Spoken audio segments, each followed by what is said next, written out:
Hello बच्चों, math competition class 11 में आपका बहुत बहुत स्वागत है।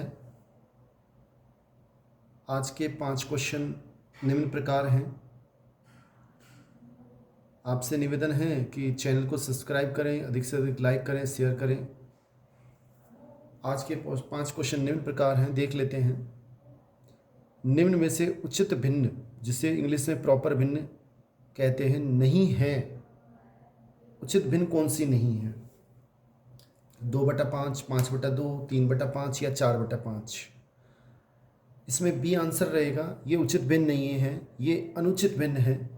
यदि अंश का मान ज़्यादा हो और हर का मान कम हो तो वो अनुचित भिन्न होती है। ये तीनों ए सी डी ऑप्शन उचित भिन्न के हैं, क्योंकि इसमें अंश का मान कम होता है और हर का मान ज़्यादा होता है। तीनों ही में देखें तो अंश का मान कम है, हर का मान ज़्यादा है, इसलिए तीनों ऑप्शन उचित भिन्न के हैं। बी ऑप्शन नहीं है, तो बी आंसर है, यह अनुचित भिन्न है। क्वेश्चन 2 इस प्रकार है। यदि P और Q दो परिमेय संख्या हैं तो P और Q के मध्य कितनी परिमेय संख्याएं होंगी? 4 ऑप्शन दे रखे हैं। PQ/2, P+Q/2, P+Q या D अपरिमित रूप से अनेक परिमेय संख्या।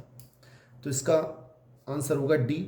दो परिमेय संख्याओं के बीच में अपरिमित या अनेक अनंत परिमेय संख्याएं होती हैं और अनंत ही अपरिमेय संख्याएं होती हैं। फिर सुने, दो परिमेय संख्याओं के बीच अनेक परिमेय संख्या और अनेक अपरिमेय संख्या होती है। इसका डी आंसर रहेगा। नेक्स्ट क्वेश्चन देखें। -67 की घात 3, 35 की घात 3, 32 की घात 3 का मान क्या होगा? देखो, इसमें बच्चों एक सूत्र होता है कि x³ + y³ + z³ का मान 3xyz होता है। कब होता है? यदि x + y + z का मान अगर 0 हो। इस क्वेश्चन को देखें तो -67 + 35 + 32 अगर तीनों को जोड़ेंगे तो ये दोनों 67 आपस में कट के 0 हो जाएंगे। -67 + 35 + 32 इसका मान 0 आएगा। इसका मतलब इसका क्यूब + क्यूब + क्यूब इसका मान होगा 3xyz, यानी 3 × -67 × 35 × 32। जब इन तीनों का आप गुणा करोगे तो इसमें ए आंसर आएगा। चेक करें आप स्वयं गुणा करके। अगला क्वेश्चन चौथा, एक द्विघात बहुपद का ग्राफ क्या होता है? जो अपन पढ़ते हैं द्विघात बहुपद, ax² + bx + c fx बराबर, उसका ग्राफ पूछ रहा है क्या होता है।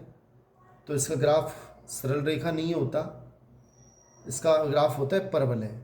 अगर एक घात का बहुपद पूछे तो उसका ग्राफ सरल रेखा होता है, एक्स अक्ष को एक बिंदु पे काटता है। और द्विघात का पूछे तो उसका ग्राफ परवलय होता है और एक्स अक्ष को दो बिंदुओं पे काटता है। और त्रिघात की बात करें तो वो एक्स अक्ष को अधिक से अधिक 3 बिंदुओं पर काटेगा और उसका कोई ग्राफ निश्चित नहीं होता। बहुत बहुत धन्यवाद साथियों।